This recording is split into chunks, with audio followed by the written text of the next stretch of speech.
What if the pain you've been carrying was never truly yours to begin with? Your fourth house isn't just about where you come from, it's about the soul contract you signed to end what's been unconsciously passed down through generations. It shows you the wound your family didn't have the tools to heal. It represents the love they couldn't give, the safety they couldn't provide, the unspoken rules, survival patterns, and silent sacrifices. This is the house you became the container for generational trauma, unmet needs, and family roles you never chose but were expected to fulfill. In this video, we're going to break down the generational pattern carried by every zodiac sign in the fourth house. You'll learn the karmic loop your soul came to unlearn, the ancestral contract you're breaking, and the emotional freedom you are reclaiming. So grab your birth chart, find the sign or signs where your fourth house sits, and let's dive in.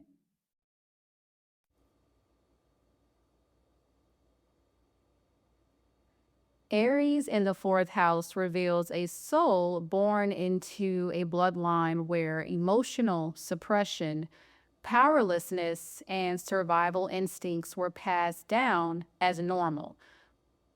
This is often the signature of a lineage where trauma was met with silence or control, and fire had no place in the home. The family may have feared confrontation, punished anger, or demanded obedience while secretly operating from rage themselves.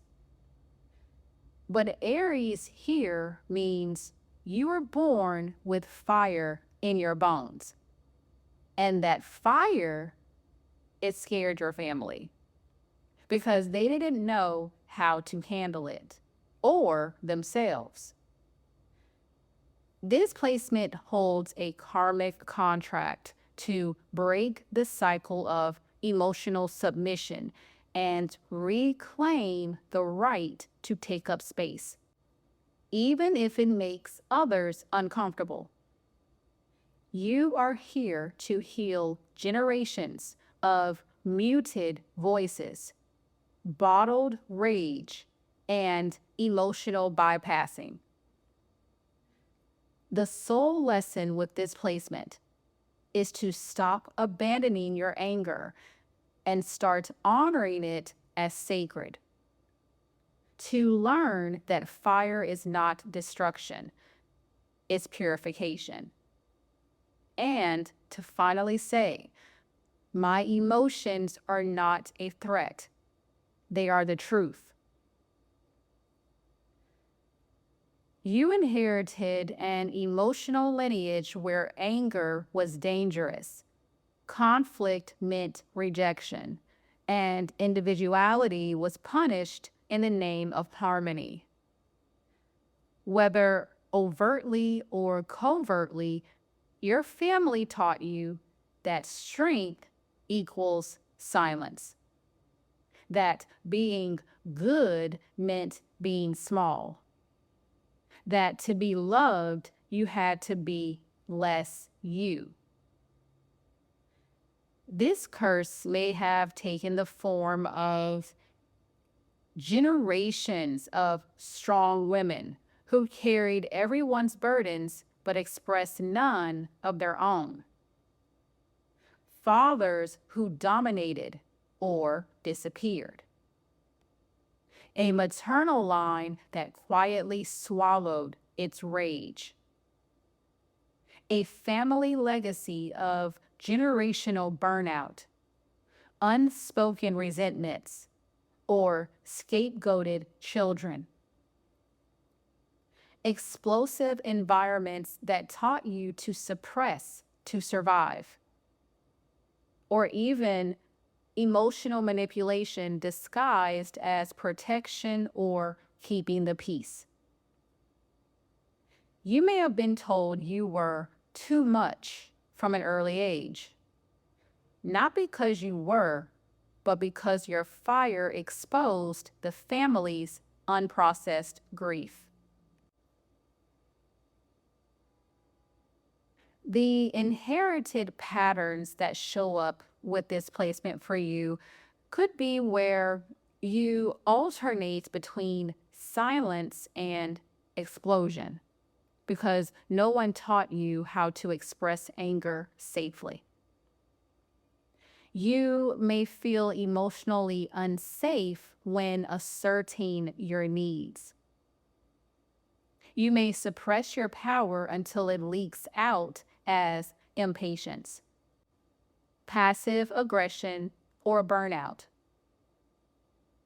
You may feel deep guilt after standing up for yourself.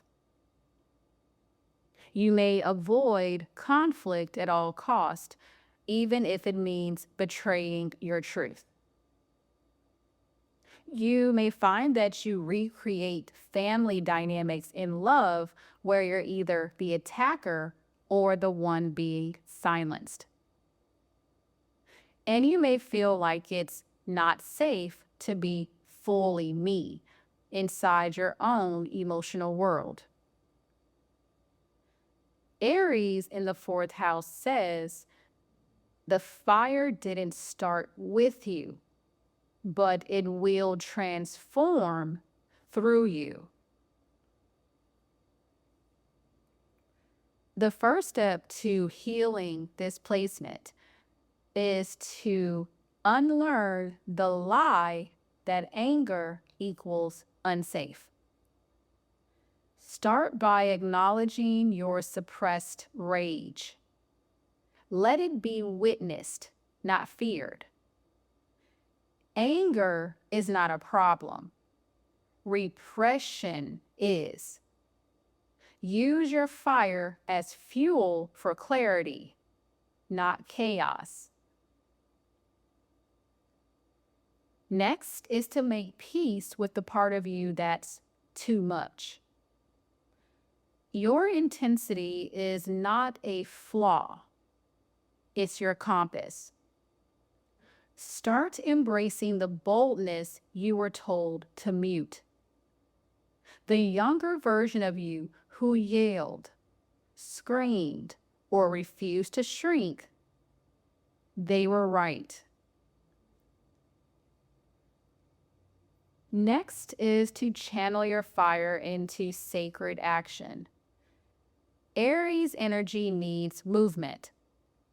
Use ritual, breath work, somatic release, boxing, dancing, or long walks to transmute energy stuck in the body. This is ancestral alchemy. Next is to reclaim the right to say no without apology. Break the pattern of people-pleasing rooted in family fear. No is a full sentence. Boundaries are your new birthright. Next is to create a home where your truth is welcome. So whether you're living solo or with others, your living space must reflect your autonomy. Create a sanctuary where you don't have to dim down. Let fire symbols, bold colors, and empowering art surround you. And finally, let yourself be loud. Scream into a pillow. Dance like no one's watching. Say the things you were never allowed to say. You are not here to be digestible. You are here to be liberated. A great affirmation for your Aries-ruled 4th house is, I am no longer the emotional container for my family's silence. I reclaim the voice, fire, and power they told me to suppress. My anger is not my enemy. It's my guide. I am safe to feel everything and express it without shame. What part felt like I was reading your chart out loud? Be sure to tell me in the comments. And let the algorithm know this hit by liking it, sharing it, and subscribing so you keep getting exactly what you need. And when your higher self keeps whispering and the world keeps distracting you, my higher self activation audio and workbook brings you back into alignment. Let your next level become your new normal. Tap in with the link below. I appreciate you, and thanks so much for watching.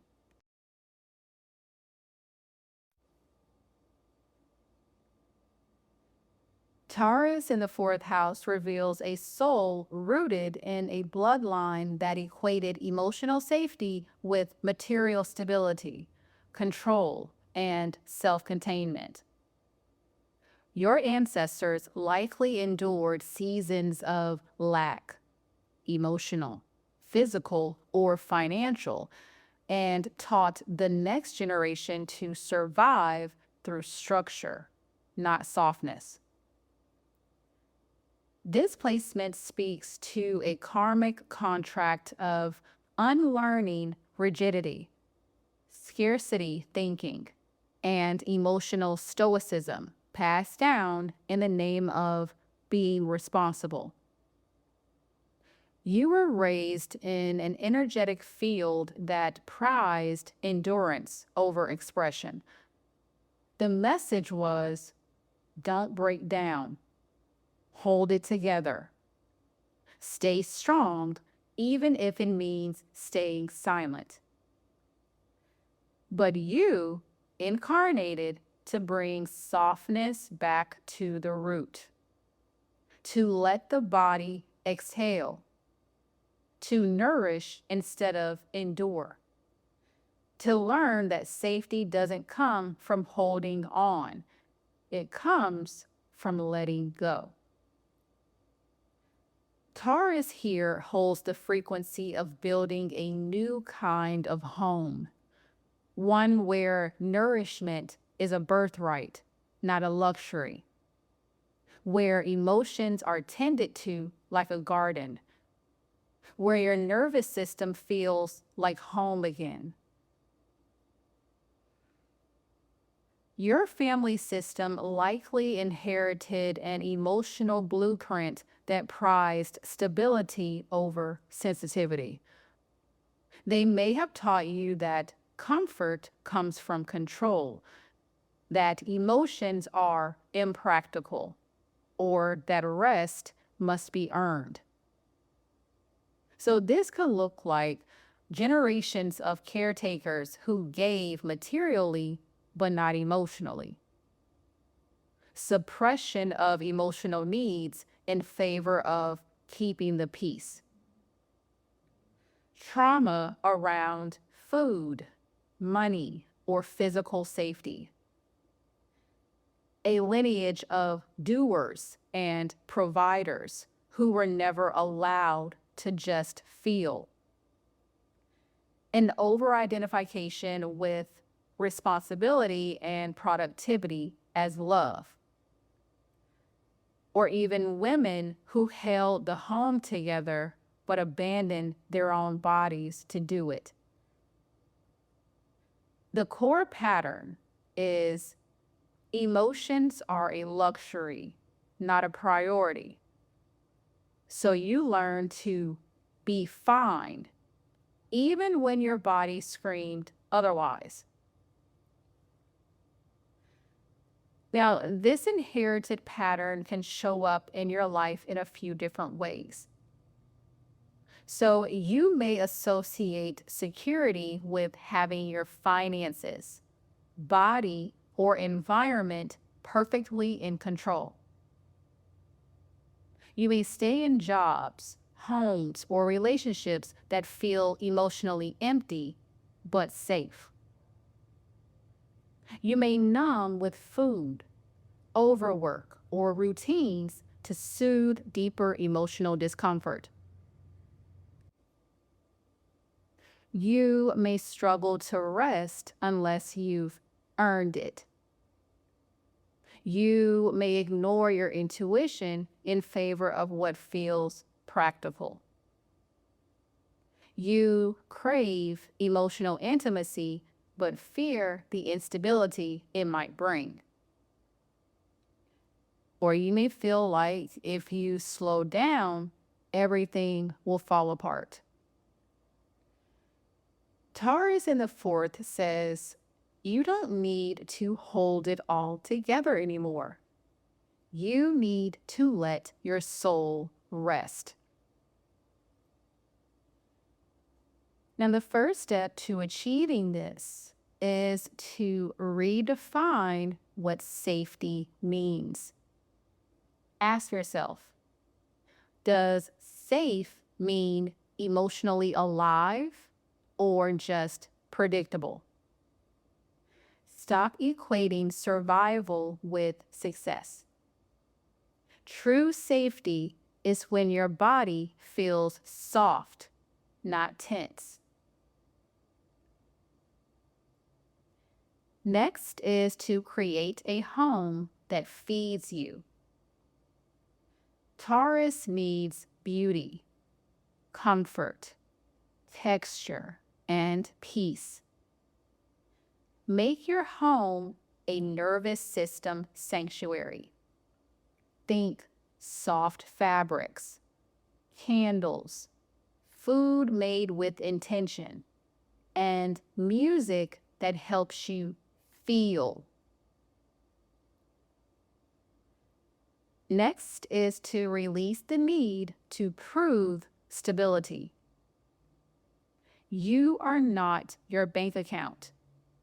You are not your ability to handle everything. You are allowed to need. You are allowed to rest. You are allowed to fall apart and still be worthy. Next is to heal your relationship with food, pleasure, and the body. Ancestral trauma may live in how you eat, how you touch, how you deny yourself pleasure.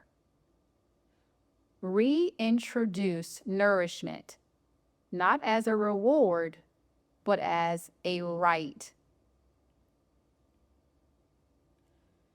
Next is to feel without fixing.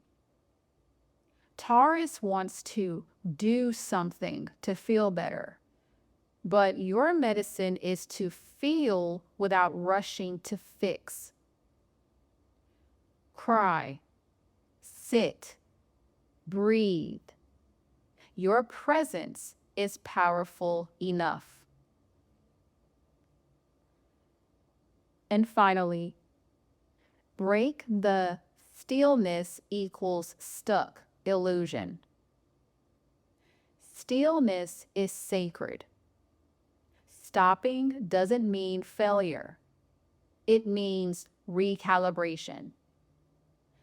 Practice being instead of producing. A great affirmation for your Taurus-ruled fourth house is, I release the belief that safety comes from control. I create a home within and around me where rest, feeling, and softness are welcome. I am worthy of nourishment without needing to earn it. My peace is sacred, and I protect it with love. Let's talk about it. What did this unlock for you? Be sure to comment and let it out. And if you love what you heard, be sure to like it, share it with your friends, and subscribe so the algorithm and the universe keep delivering. And if you're craving soul-level clarity and ready to stop spiraling in confusion, A private session with me will meet you right where you are and help you to see what's really next. My booking links are below, so be sure to grab a spot on my calendar. I appreciate you, and thanks so much for watching.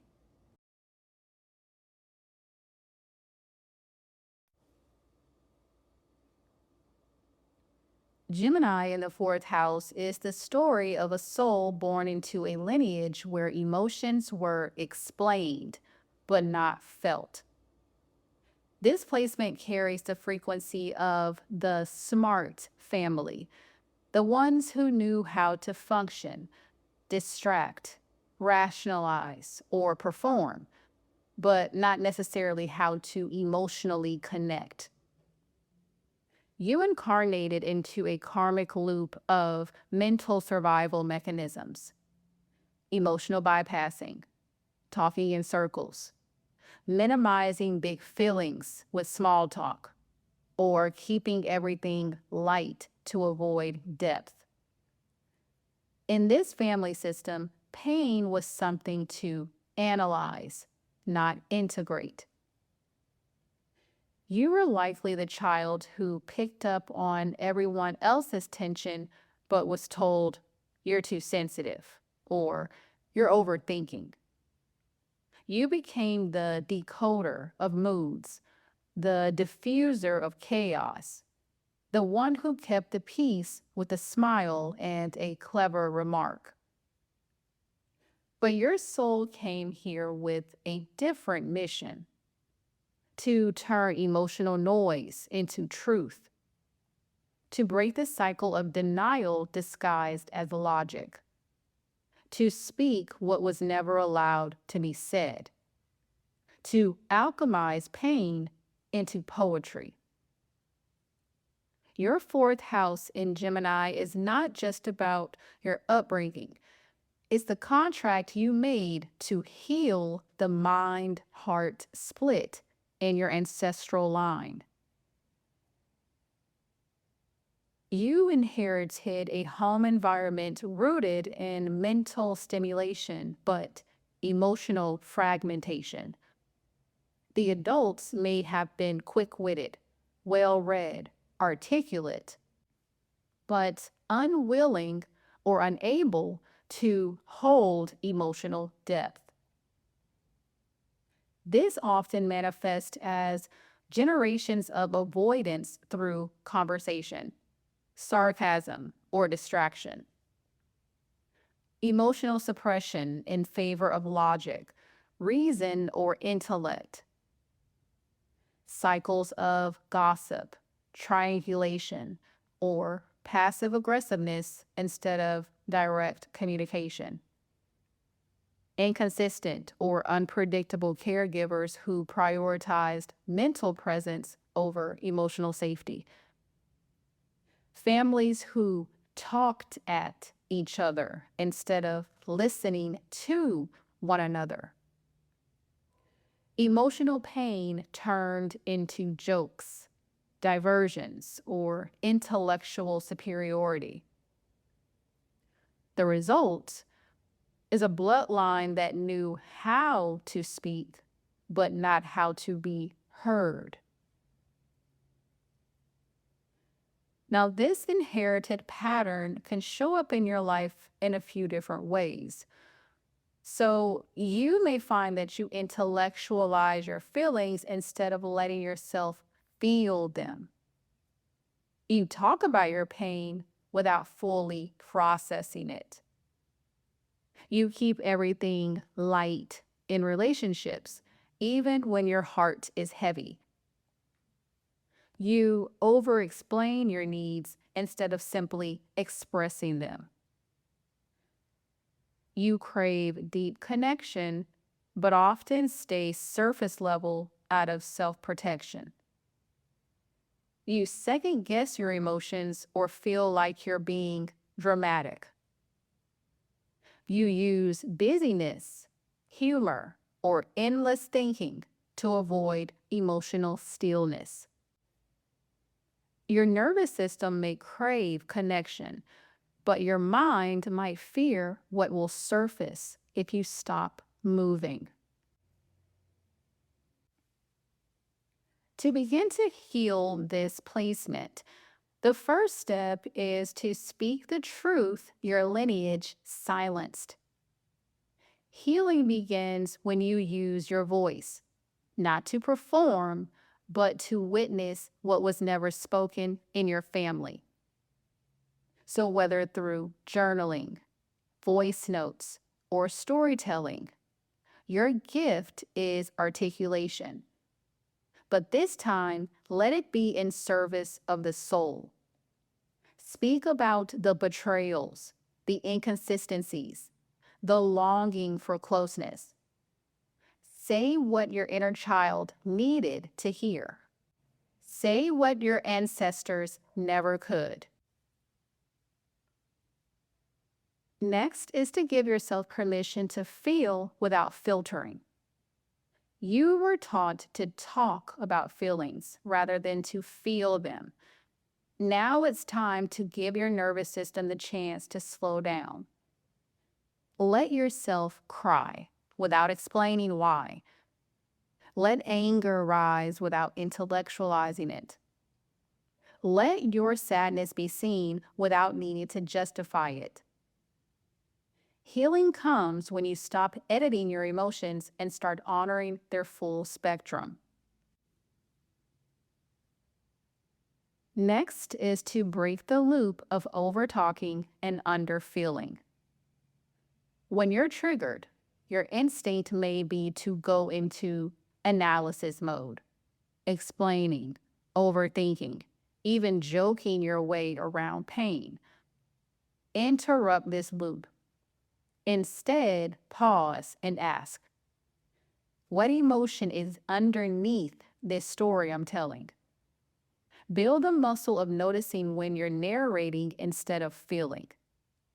This rewires your system to trust presence more than performance. Next is to create a home environment that honors emotional depth. Reparent yourself through your space. Fill your home with objects, rituals, and energy that welcome stillness, slowness, and truth. Speak softly to your inner child. Hang affirmations.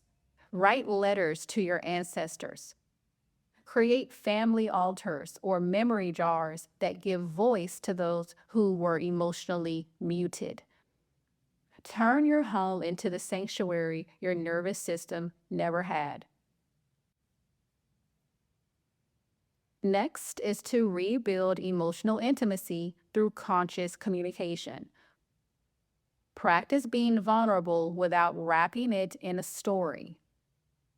Let your "I'm fine" become "I'm figuring it out." Let "nothing's wrong" become "I'm feeling off today and I'm not sure why." Healing means letting others into the raw, unscripted parts of you. You don't have to entertain or educate to be lovable. You just have to be real. And finally, reclaim the power of your inner dialogue. The way you speak to yourself is where the new family legacy begins. Your mind was trained to dismiss, deflect, or downplay your needs. Now, teach it a new language, one of compassionate witnessing. Catch every inner minimalization and replace it with presence. Instead of "I'm overreacting," say, "My inner child is reaching for safety." Speak to yourself like the safe adult your lineage needed but never had. A great affirmation for your Gemini-ruled fourth house is, I release the need to understand my pain before I'm allowed to feel it. My voice is a vessel for healing, not performance. I create a home within myself where emotions are welcome, where truths are spoken, and where stillness is safe. If your soul just got a wake-up call, be brave and share it in the comments. And if you love what you heard, be sure to like it, share it, and subscribe so the algorithm and the universe keep delivering. And if you're done living on autopilot and craving something real, my As Above, So Within astrology prompt journal helps you to meet yourself again through your own astrology. The link to get started is below. I appreciate you, and thanks so much for watching.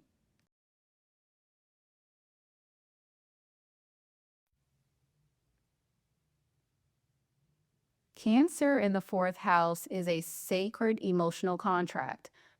Your soul didn't just choose a family, it chose a feeling field, a specific energetic atmosphere where love was conditional, emotions were unspoken, and survival meant suppressing your needs to keep the peace.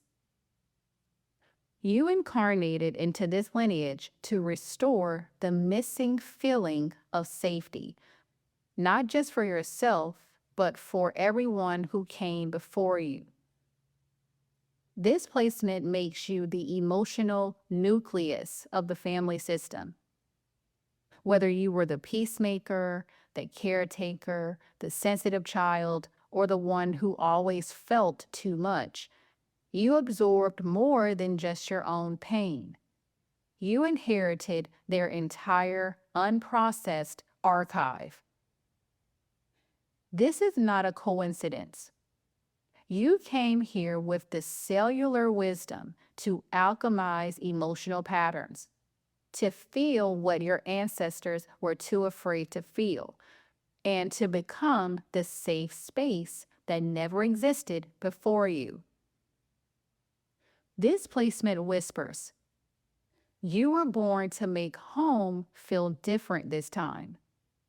You were born to change what love means in your family line. You're not here to abandon your roots. You're here to heal them from the inside out. This is how the karmic cycle ends with you. You inherited the emotional inheritance of self-abandonment in the name of care. This may have looked like mothers who overgave until they vanished, fathers who provided but never emotionally connected, or generations who never had the time, tools, or permission to cry. Grief became silence. Love became labor. Nurturing became a form of control. This placement points to a family system that overvalued self-sacrifice and undervalued emotional truth. Vulnerability may have been seen as weakness. Boundaries were blurred or non-existent. You were likely born into a legacy where being needed was mistaken for being loved. This is the energetic loop you were born to interrupt. The belief that your worth is tied to how much you caretake others. The unconscious pressure to be the strong one emotionally, even as a child. The ancestral inability to prioritize the inner world over appearances or obligations. Your 4th house in Cancer makes you the empathetic sponge. But now you're being asked to wring out what was never yours to carry. This is not about setting boundaries with your family. It's about redefining the emotional DNA of your bloodline. You are the one who turns survival-based parenting into soul-based presence. You're the one who says, no more martyrdom, No more mothering without being mothered. You're not just healing a household, you are healing a history. Carrying this energy can show up in a few different ways in your day-to-day life. So you may default to caregiving as a love language, even when it drains you. You may feel emotionally responsible for everyone, your partner, your parents, your kids, even your coworkers. You may struggle with creating boundaries without guilt. You sometimes disappear into others' pain to avoid your own. Home may feel like a trigger rather than a refuge, especially during times of emotional overwhelm. You may constantly crave emotional safety, but rarely give yourself permission to receive it. And your inner child may feel safest when hiding. To begin to heal and reclaim this energy, the first step is to redefine what home feels like. You are here to build a new emotional definition of home, one that centers you. So create an inner and outer space where your feelings, your pace, and your truth are prioritized. Home is not just a place you tend to, it's a place that tends to you. Next is to detach from generational guilt. You were not born to finish their emotional stories. You are not born to make them proud by sacrificing yourself. Release the guilt that says, if I stop nurturing them, I'm abandoning them. You're not abandoning them. You're finally showing them what real self-love looks like. Next is to heal the mother-father wound through inner parenting. Speak to your inner child daily. Let them know they are safe now, that they don't have to tiptoe, that their emotions are not too much. You're not here to perform emotional maturity for others. You're here to feel your way back home to you. Next is to let stillness be your teacher. Your lineage may have survived through emotional hypervigilance. You can heal by practicing stillness, rest, softness. Let yourself be bored. Let the dishes sit. Let others solve their own problems. This is where your nervous system learns. I am safe even when I'm not helping. Next is to stop watering dead plants. You are naturally nurturing, but your ancestors were taught to love unconditionally, even when it hurt. You break the curse by learning to stop overgiving to people who don't water you back. Give your energy to what reciprocates. This is sacred emotional discernment. And finally, create rituals of emotional nourishment. Build practices that feel like mothering your own soul. Cook slow meals for yourself. Cry in the bath with candles lit. Write letters to your younger self. Celebrate your emotional wins. These are not indulgences. They are repairs. A great affirmation for your Cancer-ruled fourth house is, I am no longer the container for generations of pain. I am the sanctuary. I am the new story. I am safe to feel, safe to rest, and safe to belong to myself first. Let's talk about it. What did this unlock for you? Be sure to comment below and let it out. Tap like if you felt called out in a good way. Pass it on to your besties and subscribe to keep growing with me. And if you've been piecing it all together on your own, this is your sign to stop guessing. Let's go deep into your charts and get you the answers you've been looking for. The link to grab a spot on my calendar is below. I appreciate you, and thanks so much for watching.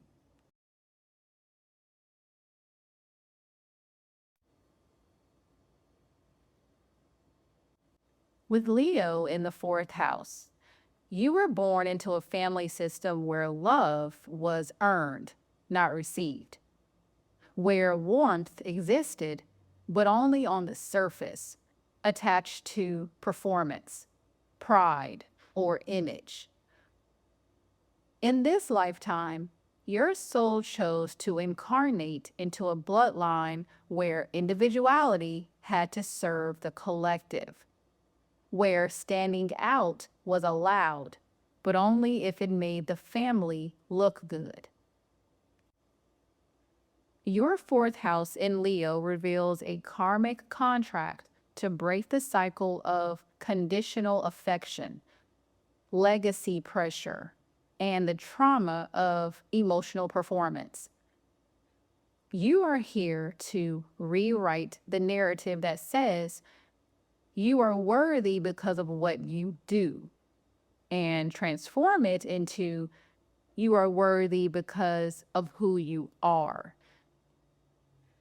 This placement often carries the light bringer archetype into the family, the golden child, the performer, the achiever, or the emotional uplifter. But beneath that shine was a subconscious agreement. I'll keep entertaining, achieving, or smiling if you keep loving me. Your spiritual task is to disentangle love from labor, to rediscover the inner flame that exists independent of approval, to come home to yourself, not as a role, but as a real, feeling, sacred being, to no longer confuse admiration with belonging. Your lineage likely passed down a painful link between pride and suppression. Generations may have been taught, keep your chin up, don't show weakness. We don't talk about that in this family. What will people think? There was a deep fear of vulnerability, masked by outward appearances of strength, success, charisma, or control. Your ancestors might have suffered public shame, betrayal, or abandonment for showing their true selves. In response, they overcompensated by hiding behind pride, perfection, or performance. You inherited the emotional burden of being the emotional container for everyone else's unmet dreams. Having your light praised only when it was convenient. Learning that approval meant survival and truth meant risk. You might have grown up in a home where your talents were praised, but your tears were ignored, where it felt safer to make others proud than to tell them the truth, where being too much or not enough was always tied to how well you played the part. This is the soul contract you came to cancel. This is the loop your inner child was born to end. You are here to stop the cycle of performing for affection, sacrificing authenticity for approval, staying silent to preserve the family image, being whoever others needed you to be just to feel safe. You're here to make your family system emotionally honest again. You're the one who says, our hearts don't have to be hidden behind our pride. We don't have to fake it to be worthy of love. We can be messy, real, radiant, and still belong. The deeper generational curse with this placement is this.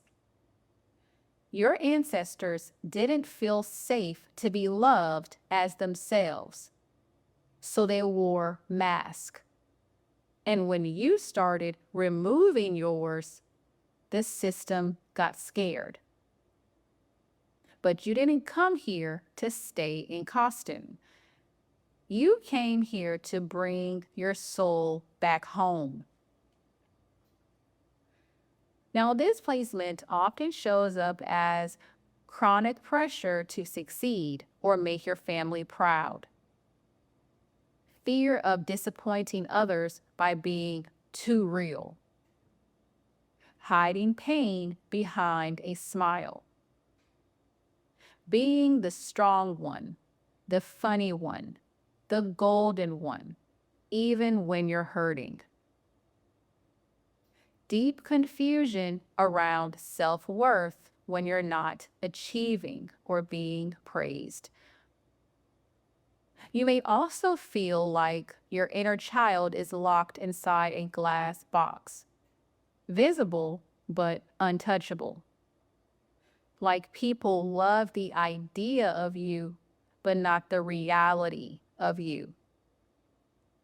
A push-pull between craving visibility and fearing that being fully seen will destroy you. In adulthood, this can translate into burnout from always being on, people-pleasing and over-delivering in relationships or work, an inability to rest without guilt, rage or guilt that seems to have no origin because it isn't just yours, it's inherited. This isn't just inner child healing, it's ancestral unshackling. You weren't just born to shine. You were born to heal the reason your family forgot how to love without conditions. To reclaim your emotional center, you must unlearn the belief that love only comes when you're radiating light. You are not your performance. You are not the family trophy. Your worth was never meant to be earned. The first step to healing this energy is to name the contract you're breaking. So say it out loud. I release the contract that says I must shine to be seen. This placement often inherits a family legacy of pride over vulnerability. There may have been an unspoken agreement to uphold appearances, suppress pain, and maintain an image of success at all cost. But you came here to break that contract, to choose truth over performance, substance over sparkle. Next is to create a home that celebrates stillness. This means building a space emotionally, spiritually, or physically where you can exist without doing anything impressive. A place where you don't have to perform, inspire, lead, or glow. Where your shadows are safe. Where your heartbreak is honored. Where your resting self is just as worthy of love as your radiant self. So you can ask, what does it look like to be the star of my own home without putting on a show? Next is to interrupt the need to prove your worth. Start observing the micro moments where you feel the urge to impress, dominate, or control your emotional environment. Watch for times when you overgive to receive, when you make yourself larger than life to avoid being abandoned. Then ask, who am I trying to impress right now? What version of me do I think they'll leave if I stop performing? Healing begins when you stop auditioning for love you already deserve. Next is to become the inner parent you needed. Maybe your caregivers only gave love when you sparkled, succeeded, or stayed strong. Now you become the mirror that reflects unconditional acceptance. Look yourself in the eye and say, you are enough, even when you're messy, tired, quiet, or unsure. Pride was never meant to be a prison. Let your self-love become the new legacy. And finally, rewire your definition of emotional belonging. Home is no longer where your light gets tamed. It's where it gets witnessed without conditions. It's not the place where you carry everyone's emotional burdens on your back. It's the place where you set them down without apology. So start asking, can I be safe without being spectacular? Can I feel loved when I'm not the strongest one in the room? Can I rest my fire without feeling forgotten? Your healing isn't selfish, it's sacred. And when you stop burning yourself to keep others warm, your ancestors finally get to rest too. A great affirmation for your Leo-ruled fourth house is, I am no longer the performer in my own story. I am the soul. I am safe to be seen without a mask. I don't have to earn love. I am love. My softness is sacred. My truth is enough. My light belongs to me. If your soul just got a wake-up call, be brave and share it in the comments below. And if this lit a fire in you, show it some love with a like, share it with your friends, and hit subscribe so you don't miss what's next. And if you're at a crossroads and need more than surface level advice, a private session with me gives you the clarity your soul's been asking for. The link to book your one-on-one with me is below, so be sure to check it out. I appreciate you, and thanks so much for watching.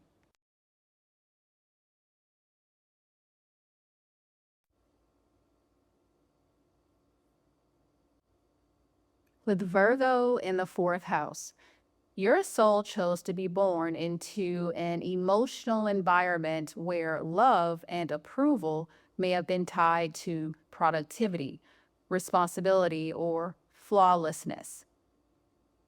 You've likely absorbed the unspoken rule that to be safe or loved, you had to be useful. Instead of softness, You may have inherited structure. Instead of emotional nurturing, you were offered advice, corrections, or silent expectations. This placement reveals a lineage that prioritized doing over being, where nervous systems were overworked, where emotions were managed like tasks on a to-do list, and where ancestral women in particular may have been silenced, overburdened, and expected to carry everything while asking for nothing. Virgo in the fourth shows a karmic contract to heal the pain of internalized unworthiness, to stop measuring your value through service, and to reclaim softness as a strength, not a weakness. You came here to break the cycle of being the fixer. You are the emotional alchemist of your bloodline. Now, the emotional inheritance that you carry is rooted in perfectionism as protection. Someone in your family line, likely many, believed that if you just got everything right, maybe they wouldn't be abandoned, judged, or harmed. That belief calcified into a generational pattern of hyper-responsibility, anxious caretaking, and emotional micromanaging. The curse here is the inherited need to earn safety through sacrifice. You likely became the emotional cleaner, wiping up everyone's messes, being the strong one, minimizing your own needs to make sure no one else fell apart. You were taught to audit your feelings for flaws instead of holding them with compassion. But this curse isn't yours to keep.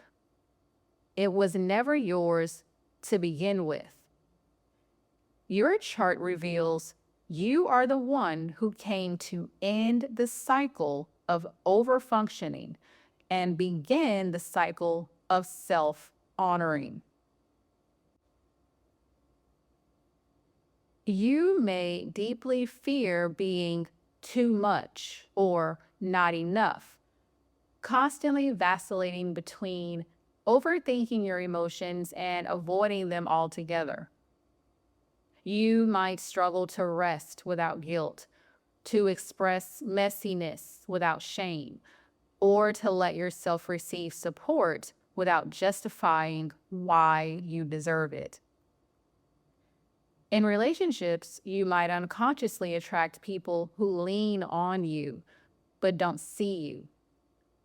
You become the advice giver, the emotional manager, the safe one who doesn't take up too much space. And under all that outward stability is a quiet ache, the longing to be nurtured, not just needed. Your triggers might include disorganization, chaos, or moments when others seem emotionally out of control because you were raised to believe that composure equates survival. But this isn't your truth. It was the emotional survival pattern passed down to you.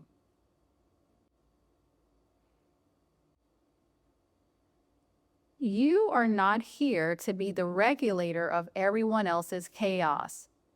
You are here to become the sanctuary no one else was brave enough to build. This healing is not about abandoning responsibility. It's about expanding your definition of it to include you. The first step to achieving this is to let yourself be seen in the mess. Instead of perfecting your healing, let it be witnessed. Share before you're polished. Cry without explaining. Say, I don't know, without rushing to figure it out. Virgo energy often hides behind competence and composure. Your healing begins the moment you show up in process, not just in progress. You can journal about a recent moment when you were struggling but stayed silent. Ask yourself, who was I trying to protect? What part of me didn't feel safe to be real? Next is to redefine service as soul expression, not self-sacrifice. You are naturally gifted at helping, but ancestral patterns may have taught you to overgive at the cost of your own wellness. The healing begins when you ask, am I helping from love or from guilt? Reclaim your sacred yes and your sovereign no. So you can relist your current responsibilities. Place a star next to the ones that nourish your spirit. Circle the ones that drain you. This is your real to-do list for soul alignment.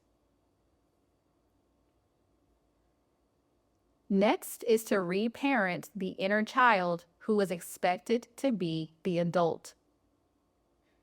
You are likely the mature one, the easy one, the helper. Roles that rewarded you for emotional suppression. But your inner child doesn't want to be efficient. They want to be held. They want to color outside the lines, make noise, take naps, and be chosen just because. Your inner child needs play, not pressure. Tenderness, not task. So set a daily 10-minute window where you do something just for your inner child. No purpose, no productivity, just presence. Next is to interrupt the spiral of self-criticism with compassion rituals. Your mind has been trained to anticipate what's wrong, what could go wrong, and how to prevent it. This ancestral hypervigilance created a loop of criticism that feels like logic, but it's actually self-protection. Begin replacing your internal taskmaster with a nurturing voice. So every time you catch a critical thought, gently respond with, what would I say to a child who felt this way? Say it to yourself and repeat it until it becomes natural. Next is to create sacred earth-based rituals of nervous system reconnection. Virgo is an earth sign. Your nervous system finds peace through physical ritual. Use tangible tools to rewire intangible wounds. Herbs, teas, warm baths, nature walks, hands in the soil. Your healing accelerates when you slow down. So build a daily grounding altar. Light a candle. Place your hand on your heart and say, I am allowed to be soft today. Let it be enough. And finally, practice guilt-free receiving. This is your karmic rewire. Virgo in the fourth house often absorbs the guilt of asking for too much, so you learn to expect less, need less, and want less. But your chart reveals that you are allowed to receive without performance, not because you've earned it, but because you exist. So when someone offers help, affirmation, or love, pause, breathe, and instead of deflecting, say, "Thank you, I received that," and let it land. A great affirmation for your Virgo-ruled fourth house is, "I am no longer here to fix what others refused to feel. I am allowed to rest, to be held, and to be whole, even in my softness." What part felt like I was reading your chart out loud? Be sure to tell me in the comments. And if you love what you heard, be sure to like it, share it, and subscribe so the algorithm and the universe keep delivering. And if you're at a crossroads and need more than surface level advice, a private session with me gives you the clarity your soul's been asking for. The link to book your one-on-one with me is below. I appreciate you, and thanks so much for watching.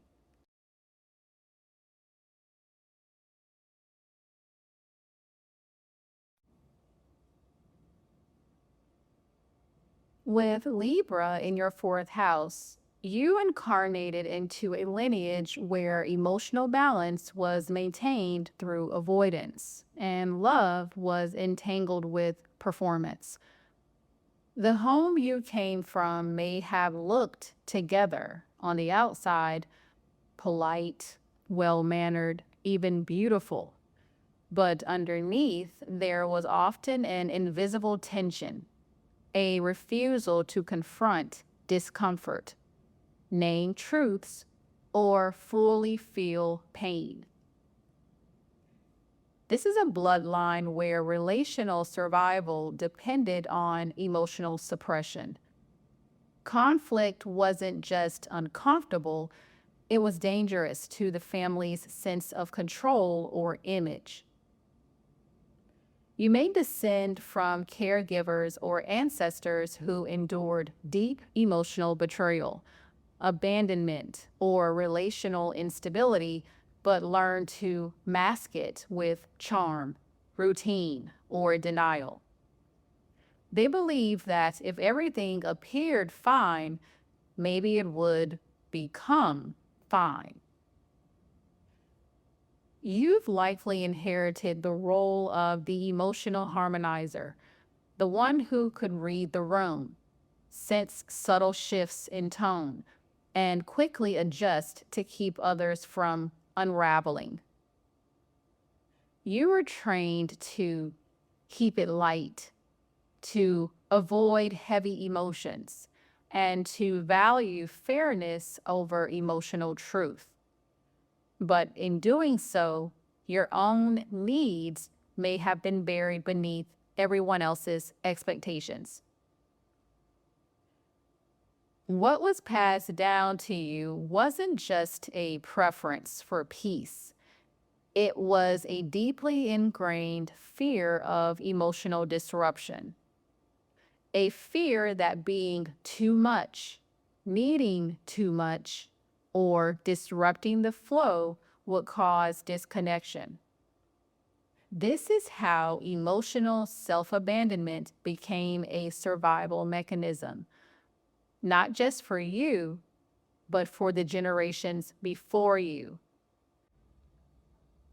You carry the unspoken weight of what your ancestors didn't say, the fights they didn't have, the truth they never told, the grief they dressed up and called fine. And your soul said yes to coming here to change that. Your family legacy may have included secrets, silence, and unspoken rules, especially around relationships, appearances, and emotional expression. When things felt off, the message was, don't rock the boat. So you learn to smile through discomfort, to compromise even when it hurt, to keep things nice at the expense of what was true. But your chart says something radical. True peace is not the absence of conflict. It's the presence of truth. This placement is here to help you unlearn the performance of perfection and reclaim the power of authentic emotional presence, even when it's messy. Now, with this energy, this may show up where you may over apologize, over explain, or shrink yourself to make others comfortable. You may struggle with indecision, especially around home, family, and emotional boundaries. You may feel guilty when you disrupt the peace, even when it's for your own well-being. You may attract relationships where you are the emotional caretaker or the one doing the compromising. You may suppress your real feelings to appear more together than you actually are. You deeply desire emotional closeness, but fear that speaking your truth will push others away. And you may feel unseen in your family or like you had to perform a role to be accepted. This is the inheritance. Emotional invisibility in exchange for social harmony. But your soul didn't come here to continue that trade. You came to break the pattern and build a home internally and externally where your full self is allowed. The first step to achieving this is to speak the truth you're scared will disappoint someone. Your healing begins when you give yourself permission to disappoint people who only love the version of you that's easy. Practice telling the truth even when it feels uncomfortable, especially with family, and especially with yourself. So you could journal, what truth am I swallowing in order to stay connected? Next is to stop editing yourself to be more palatable. You are not here to be a mirror for everyone else's comfort. You're here to be a lighthouse for emotional sovereignty. Begin noticing where you shrink your preferences, desires, or emotions to avoid seeming difficult. So practice saying, "This matters to me," without justification. Next is to redefine peace as nervous system safety, not emotional suppression. True peace isn't walking on eggshells. It's walking in your truth. This healing path includes learning what your body feels like when it's actually safe, not just silent. Build a home within where truth and tenderness coexist. So you can ask yourself, what makes me feel safe to be real, even when it's not pretty? Next is to heal the inner child who became a peacemaker to feel loved. As a child, you may have become the buffer, the diplomat, the one who lightened the mood. But that child still lives within you, longing to cry without fixing anything, to take up space, to say, I'm not okay, and still be held. So reconnect with art, beauty, or creative expression, not to impress, but to express. Let beauty be your bridge back to emotional truth. And finally, release the fear of ruining the moment. One of the deepest wounds with this placement is believing that your emotions are an inconvenience, that being too sad, too angry, too honest will ruin the connection. But real love doesn't break when truth enters the room. It builds there. So practice naming how you feel in real time without needing a solution. Let your emotional honesty become your emotional home. A great affirmation for your Libra-ruled fourth house is, I no longer betray my truth to maintain false peace. I build a life and lineage where honesty, presence, and love can all belong. Let's make this a full circle moment. Share your biggest aha or ouch in the comments. And like it if you felt it, share the glow with your soul circle, and subscribe to stay in the flow. And if you're tired of playing small and ready to start showing up as your full self, my Higher Self Activation audio and workbook is for you. You'll feel the shift in the energy the moment you press play. So be sure to tap the links below. I appreciate you, and thanks so much for watching.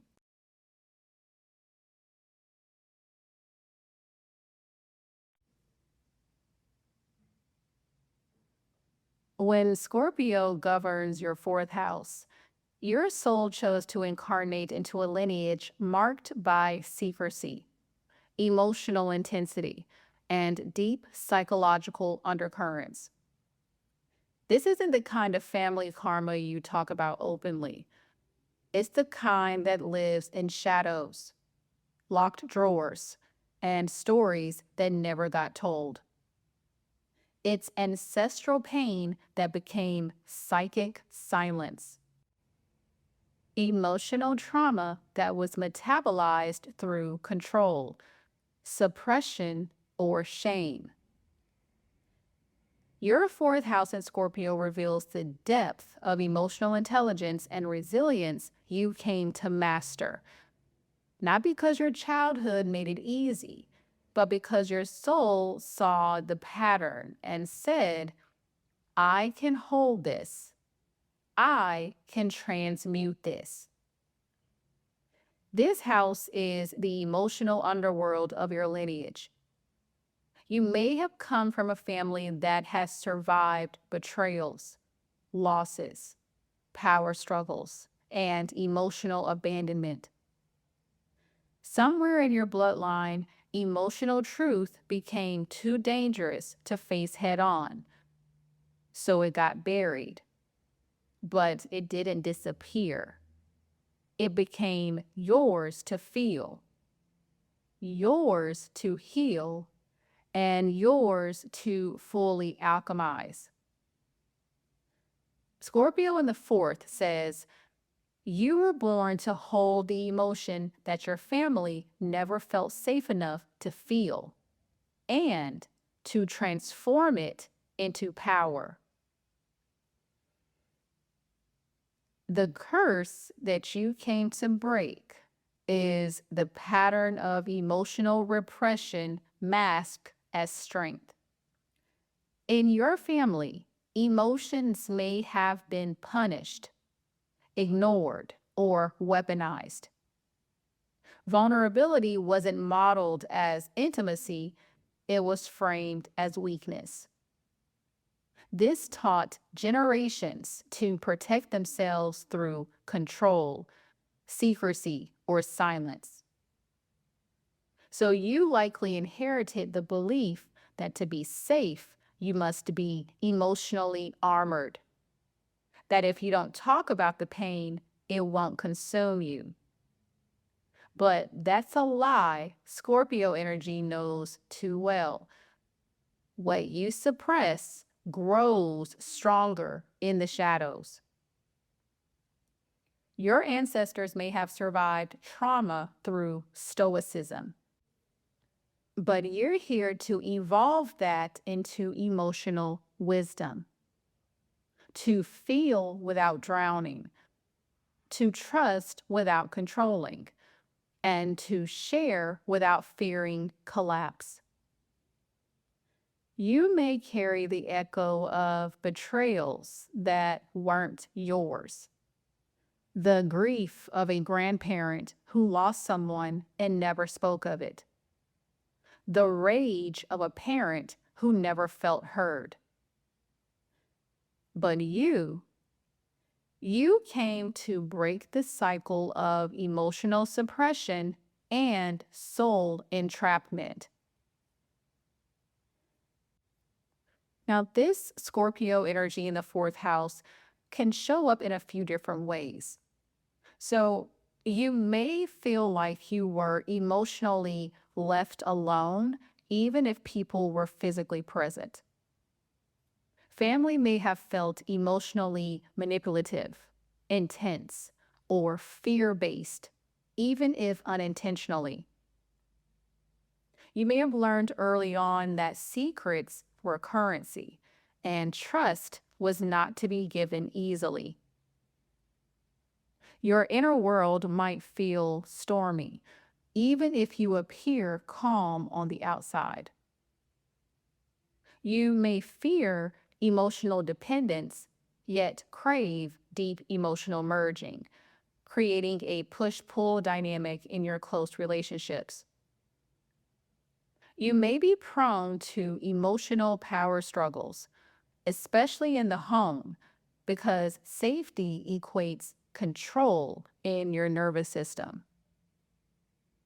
And you may often become the therapist in your relationships because you've always been tuned into the emotional undercurrents others couldn't name. This house teaches you that feeling deeply doesn't make you weak. It makes you free. But first, you have to make peace with your own emotional shadows. Healing this placement isn't about letting go. It's about alchemizing what was buried. Scorpio doesn't skip over the pain. It descends into it with purpose, to transform it into light. Now, the first step to achieving this is to create a safe space for shadow work. Give yourself permission to explore your rage, grief, jealousy, and abandonment wounds without shame. Scorpio in the fourth needs a ritual container for processing. Journaling, inner child healing, breath work, or guided visualizations can all help you process ancestral grief stored in your body. Next is to break the silence. Tell the stories no one told. Speak the emotional truths you were conditioned to avoid. If your family taught you what happens in this house stays in this house, your healing begins when you unseal the vault, even if it's just to yourself or a trusted resource. Next is to redefine emotional safety. Emotional safety isn't about control. It's about trusting yourself to feel it all. Redefine safety not as predictability, but as your capacity to stay with discomfort and move through it. You don't need to fix emotion to survive it. Next is to let go of the loyalty to pain. Sometimes you keep suffering because healing feels like betrayal. You may carry grief that isn't yours because you feel guilty for being the one who gets free. Let yourself grieve and then choose freedom anyway. You are not abandoning your family by healing. Next is to build a new inner home. You weren't raised with emotional attunement, but you can give that to yourself now. Speak to your inner child. Let them be angry. Let them feel safe. Let them cry without judgment. Scorpio in the fourth becomes emotionally reborn when they create an inner sanctuary that allows every part of them to exist. And finally, transmute pain into purpose. You didn't come here to avoid the dark. You came here to lead others through it. Your voice, your work, your emotional depth, all of it becomes a lighthouse once you stop trying to hide the storm. Your healing will become your soul's power source. A great affirmation for your Scorpio-ruled fourth house is, I am not afraid of what I feel. I was born to feel it fully, transmute it completely, and break every pattern that once kept it buried. I am the alchemist of my lineage. My softness is sacred. My shadows are safe with me. And my heart is finally free. You made it this far, so I know something resonated. What was it? Be sure to tell me in the comments below. And be sure to give this a like if your soul is nodding. Send it to your favorite person and hit subscribe for more alignment. And a single session with me can change how you see yourself forever. So I'm ready when you are. The link to book with me is below. I appreciate you, and thanks so much for watching.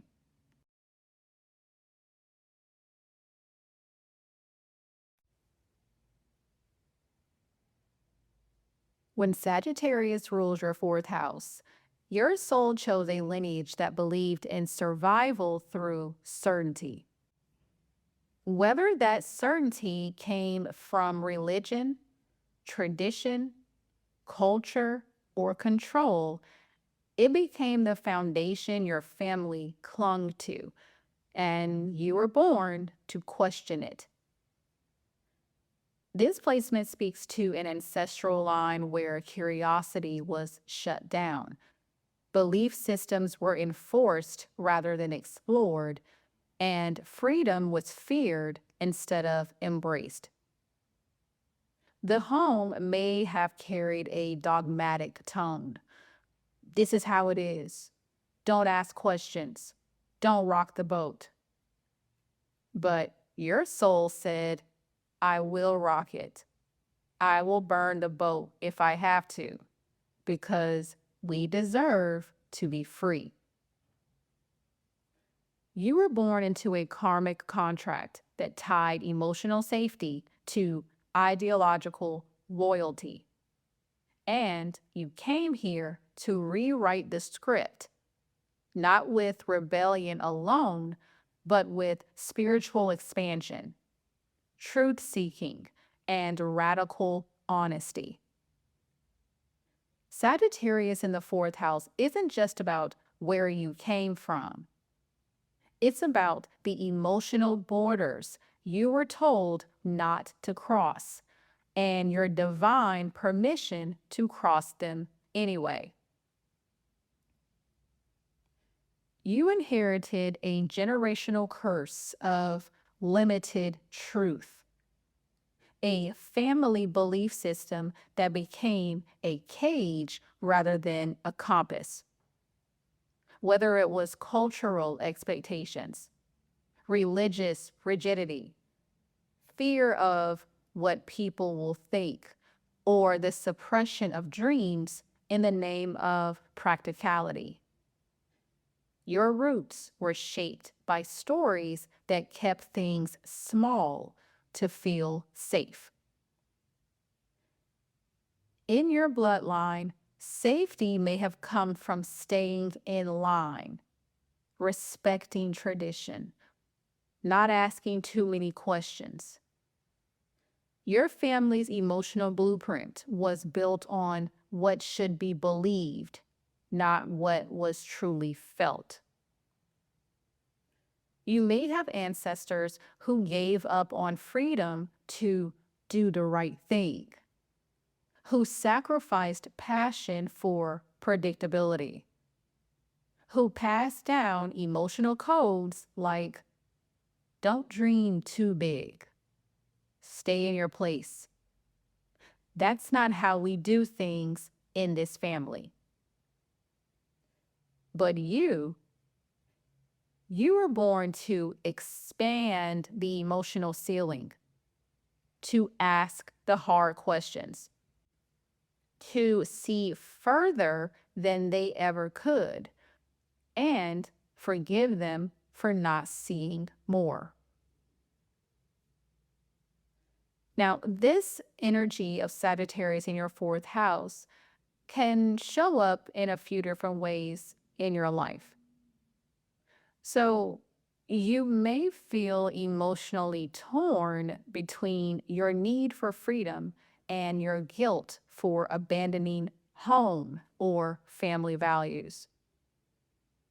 Your childhood may have included strong moral or religious tones, or the exact opposite, total lack of guidance, leading you to self-parent through spiritual seeking. You might have been the odd one out in the family, the dreamer, the traveler, the philosopher, the too much one. Family may have made you feel guilty for outgrowing them or wanting something different. There could be a deep inner conflict between honoring your roots and forging your own path. You may struggle to settle down, fearing that home means confinement or compromise. And you may often feel safest when you're moving, learning, or expanding, but lost when stillness forces you to feel. This house shows that your emotional security was built on conditional truths, but your soul craves truth without conditions. You're not here to reject your roots, but you are here to liberate the wisdom trapped inside them. Healing begins when you stop running and start integrating. You don't have to choose between family and freedom. You're here to redefine both. The first step to achieving this is to identify the beliefs that don't belong to you.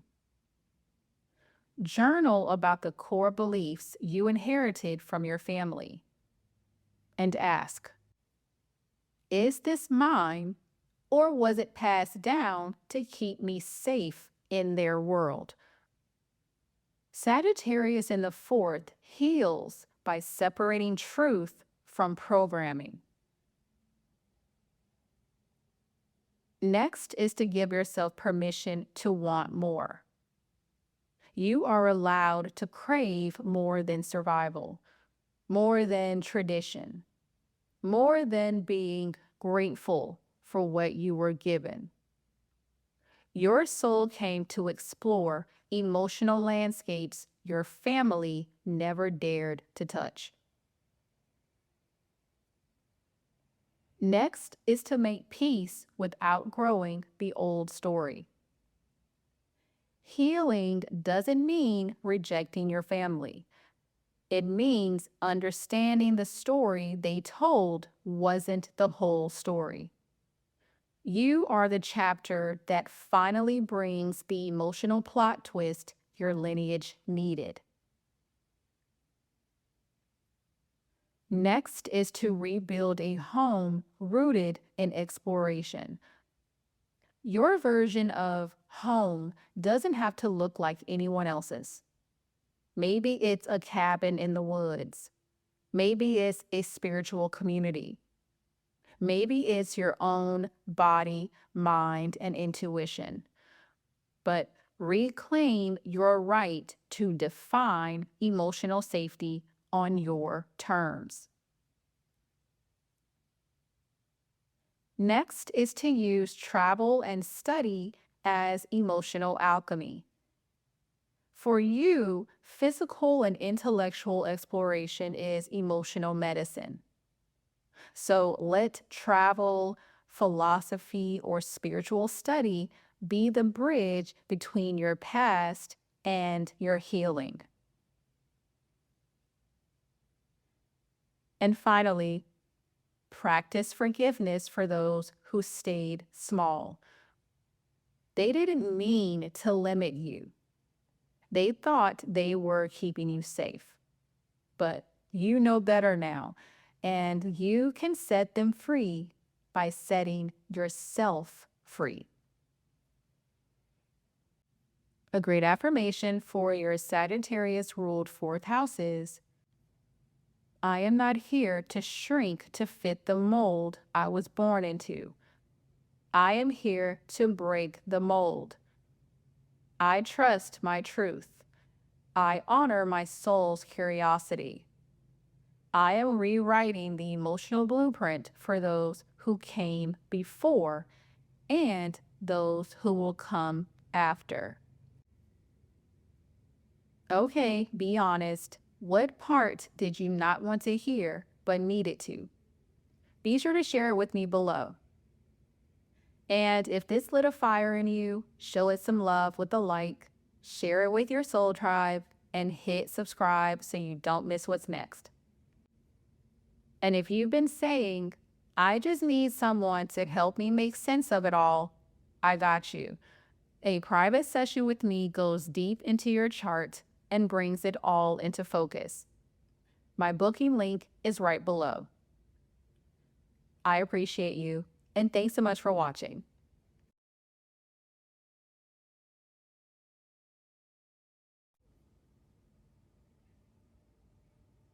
Capricorn in the fourth house speaks to a bloodline where emotional expression was sacrificed for emotional control.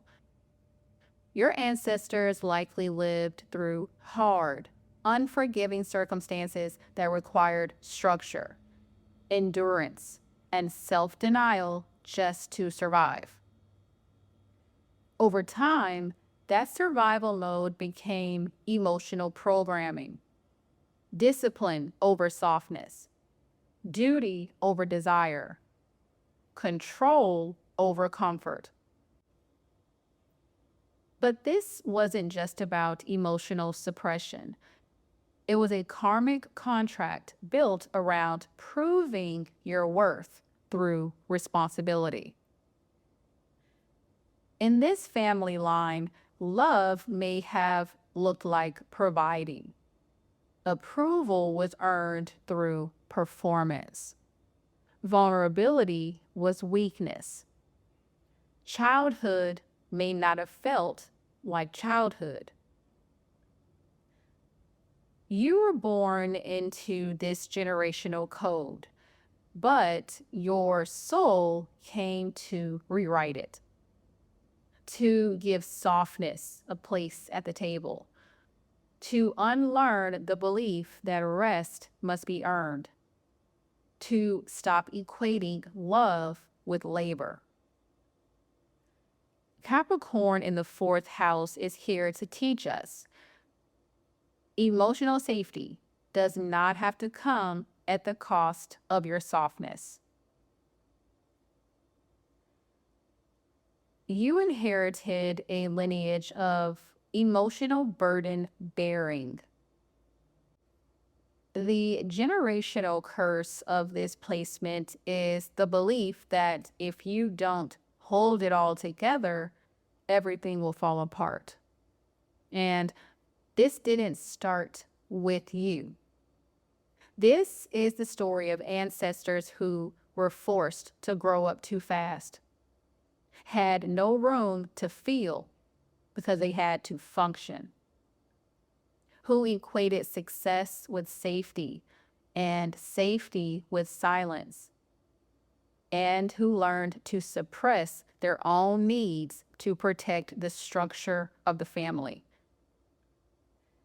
This family system may have rewarded you for being the responsible one, the strong one, the one who never complains. But it also likely never taught you how to receive, rest, or release. The inherited belief with this placement is, if I'm not in control, I'm not safe. But your soul knows the true control comes from healing what's underneath the surface. Now, having Capricorn in your fourth house can show up in a few different ways. So you may feel emotionally heavy or responsible for everyone else's well-being. You likely grew up in a home where there was more structure than softness, or where success was prioritized over emotional connection. You may deeply fear being seen as needy or weak when you're drowning inside. You might overwork, overachieve, or overmanage as a way to feel safe or emotionally valuable. You may feel pressure to hold it all together, even when your inner child is screaming for support. You may carry deep emotional guilt when trying to rest, receive, or ask for help. And you may feel safest when you're in control, but you also feel most alone when you're in control. This house teaches you that emotional safety built on self-denial is not safety.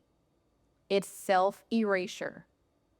And you're here to rebuild something your lineage never had, which is a home where softness isn't punished. It's protected.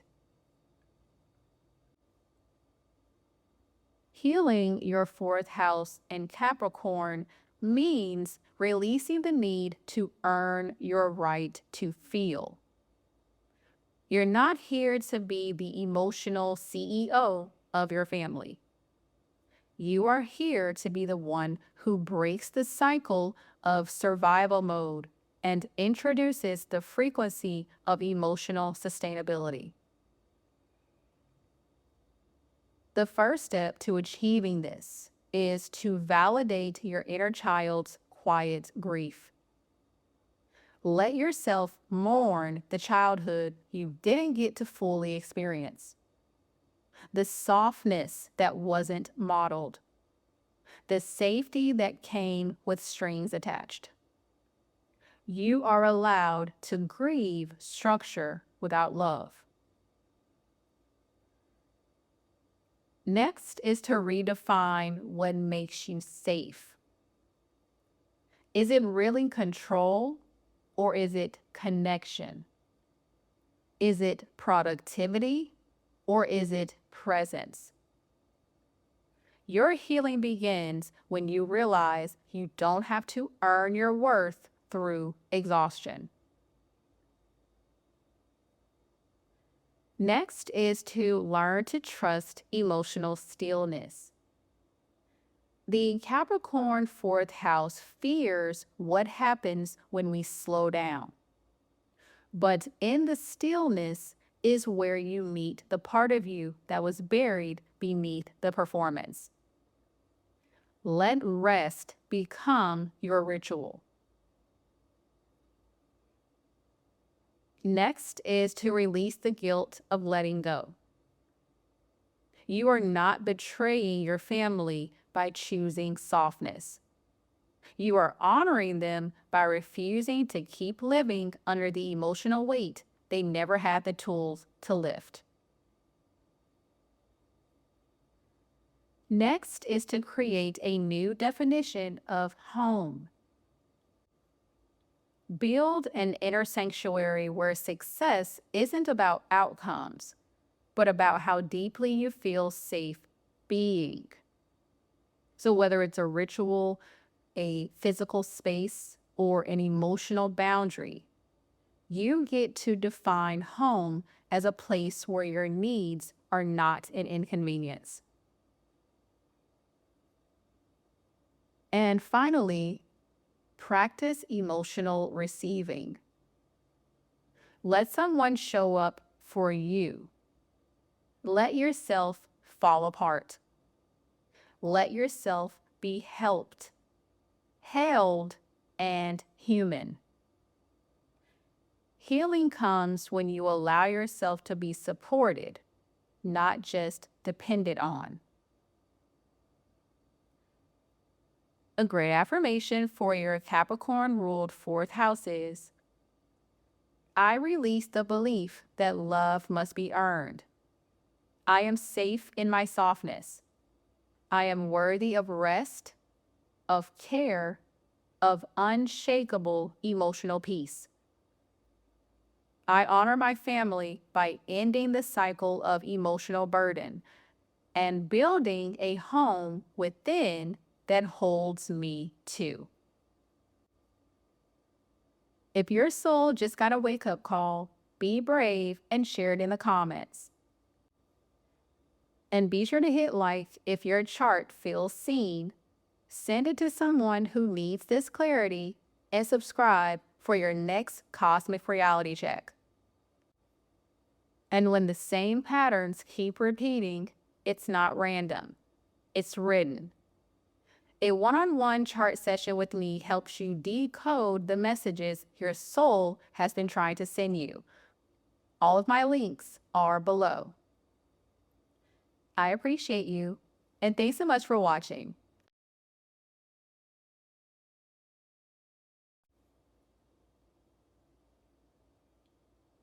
Aquarius in the fourth house reveals a lineage marked by disruption, displacement, and emotional disconnection. This is the ancestral story of black sheep, rebels, or outcasts. Those who either didn't fit in, weren't allowed to, or had to emotionally detach in order to survive. Your karmic contract wasn't built on emotional comfort. It was forged through separation, difference, and often silence. This placement often points to a soul who incarnated into a family where they felt energetically out of place. You may have been the emotional alien, the misunderstood one, or the one who saw what others refused to feel. Aquarius here suggests the emotional inheritance wasn't warmth or bonding, but emotional unpredictability, detachment, or even abandonment. But your soul didn't come here to repeat that loop. You came here to end the cycle of emotional exile and return home to yourself. This house holds the code for emotional liberation, the kind that says you don't have to earn your place. You are your place. Now, the inherited pattern here is emotional fragmentation and relational detachment. This bloodline may have endured exile, immigration, war, sudden loss, or other destabilizing shifts that made emotional security impossible to build. So instead, the system adapted through numbness, distance, logic over feeling. This can look like families where being different was punished, homes where connection was inconsistent, chaotic, or emotionally absent, parents or guardians who were mentally preoccupied, emotionally unavailable, or chronically unpredictable. A sense that love came with conditions, especially conformity, as well as generational trauma around identity, rebellion, and rejection. The emotional legacy of this placement is it's safer not to belong than to be betrayed by those you trusted. This placement often carries the residue of ancestral abandonment, not just physically, but emotionally and energetically. Aquarius in the fourth house's energy can show up in a few ways. So you may feel like a stranger in your own family or even in your own body. You may have learned to dissociate, intellectualize, or escape into your mind when feelings became overwhelming. Emotional distance may feel more familiar than intimacy. You may feel safe when things are mentally stimulating, but deeply uneasy with vulnerability. You might reject traditional ideas of family or home entirely, or secretly crave them while fearing betrayal. You may fear being fully known because being known in the past came with rejection. And you might attract friends or partners who mirror the inconsistency or detachment you grew up with. This is the karma of never fully feeling at home in your childhood, your relationships, or even your own skin. But Aquarius in the fourth house is not just the wound of emotional exile. It's the blueprint for rewriting the meaning of emotional belonging. You're here to create a home that fits you. Healing your fourth house in Aquarius means embracing your emotional uniqueness as sacred, not strange. You are here to rewire the emotional grid your lineage couldn't decode. The first step to achieving this is to honor the grief of emotional alienation. Let yourself grieve what you never received, such as a sense of being fully seen, accepted, and emotionally embraced. Your soul felt this lack deeply. Grieving it opens the door to choosing differently. Next is to validate your inner rebel child. You weren't too much or too different. You were just tuned into truth your family wasn't ready to feel. Your difference is divine, and it's time to stop apologizing for your wavelength. Next is to practice emotional grounding techniques. Aquarius can float in the upper chakras, detached from the body. Create practices that bring you back to felt presence, such as breath work, body movement, earth rituals. Your healing is embodied, not just understood. Next is to create a definition of home that honors freedom. Your version of emotional safety might not be conventional, and that's okay. Home for you might mean chosen family, space to be weird, freedom to feel without judgment. Define it and build it. Next is to let intimacy be safe again. Slowly open to being seen without the mask. Let trusted people in. Start small, but let softness be a slow revolution. You don't have to perform, detach, or fix to be loved. You get to just be.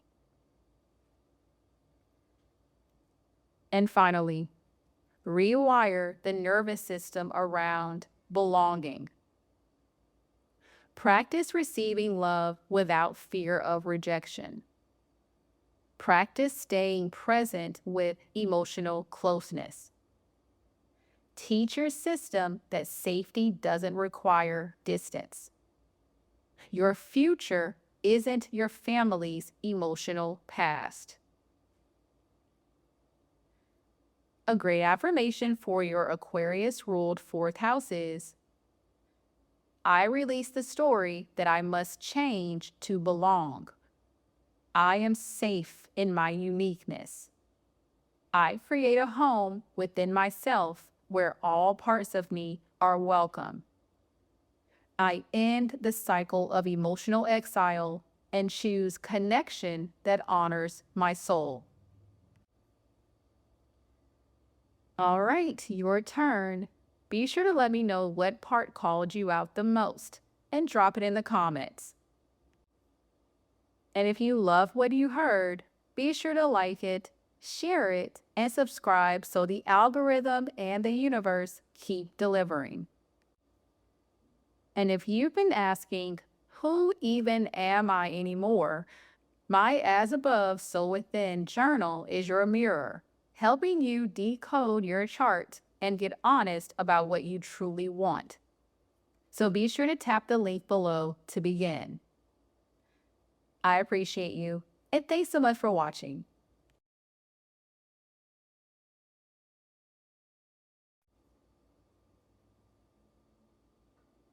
Pisces in the fourth house speaks to a soul born into an emotional atmosphere that was fluid, confusing, or invisible. This is often a lineage of sacrifice, where emotions were swallowed, dreams deferred, and suffering spiritualized. In your family line, love may have been equated with martyrdom, codependency, or silence. Emotional boundaries were either non existent or blurred beyond recognition. This placement often points to a karmic contract of emotional enmeshment, where you were asked to carry pain that was never named, to feel for others before you knew how to feel for yourself, and to play the emotional savior before you had even met your own soul. You may have grown up in a home where emotions were soaked in sadness, confusion, addiction, or denial, but spoken of as love. Or you may have been raised by someone deeply spiritual, artistic, or emotionally lost. Pisces here reveals a spiritual inheritance that's deeply sensitive and easily flooded. But you came here to end the cycle of drowning in everyone else's pain. You're not here to absorb your family's karma. You're here to transcend it. You are the anchor your ancestors never had. The karmic loop passed down through this placement is one of emotional martyrdom and spiritual bypassing. Your family may have avoided hard truths, romanticized pain, or taught you to survive by disappearing, emotionally, mentally, or even physically. This can look like a lineage of emotional suppression, addiction, escapism, or fantasy coping. Spiritual or religious dogma used to silence real pain. Generations who sacrificed their desires or voice for the greater good. Caretaking roles passed down through mothers, grandmothers, or ancestral feminine lines. Suffering normalized as love. Boundaries treated as betrayal. Or a quiet expectation to just be grateful and never name the wound. You may have inherited a home environment where you were praised for being selfless, sensitive, and undemanding. You were expected to emotionally rescue others while never having needs yourself.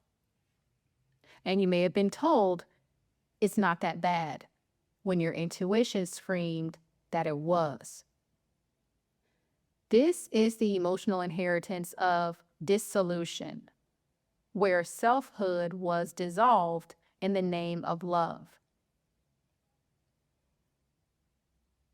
Now, the energy of Pisces in the fourth can show up in a few different ways. You may struggle with defining your own emotional needs or boundaries. You may absorb other people's emotions without realizing it. You may overgive, over-sacrifice, or confuse love with saving others. You may fear abandonment, but also fear being seen too clearly. Home may feel like a dream, a fantasy, or a wound you can't describe. You may find yourself romanticizing past pain or recreating it through partners who need fixing. You may be deeply spiritual, but unconsciously use it to escape emotional reality. You were programmed to float, to feel, to forgive, but not to confront. But this placement holds a profound invitation to come back into your body, your boundaries, and your truth without guilt. The first step to achieving this is to grieve the fantasy of what home should have been. Part of your healing is releasing the illusion that your family meant well if it cost you your truth. It's okay to see clearly. Your love doesn't require denial anymore. Next is to reclaim emotional boundaries as sacred. You're not here to be everyone's healer. Begin separating what's yours to carry from what's not. Practice saying no. This is also a spiritual act. Next is to ground your sensitivity through ritual. Pisces is otherworldly.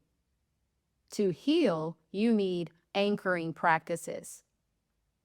Salt baths, sound healing, energy clearing, journaling, ocean visits. You need to feel safe in your body again. Next is to break the ancestral spell of self-sacrifice. Love is not proven through suffering. You are allowed to choose yourself, even when others call that selfish. This is your soul reclaiming its sovereignty. Next is to create a new definition of home. You may never feel at home in your family of origin. That doesn't mean that you lack a home. It means you are the builder of a new home frequency, one that is rooted in peace, presence, and spiritual integrity. And finally, embrace your sensitivity as a superpower, not a curse. What once made you the emotional sponge can now make you the intuitive seer. Protect your energy.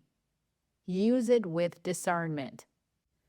Not everyone deserves access to your soul stream. A great affirmation for your Pisces-ruled fourth house is, I release the weight of ancestral sacrifice. I am allowed to have boundaries and needs. My sensitivity is my strength.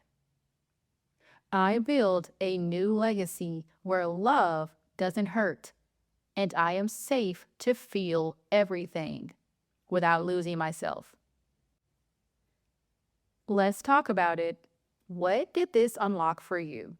Be sure to comment and let it out. And of course, smash that like button if this gave you chills. Send it to someone on their healing journey and subscribe for your weekly cosmic medicine. And if love has ever made you feel like you weren't enough, my Venus Activation Prompt Journal will help you rewrite that narrative from the inside out. It's time to make peace with your past and reclaim your power.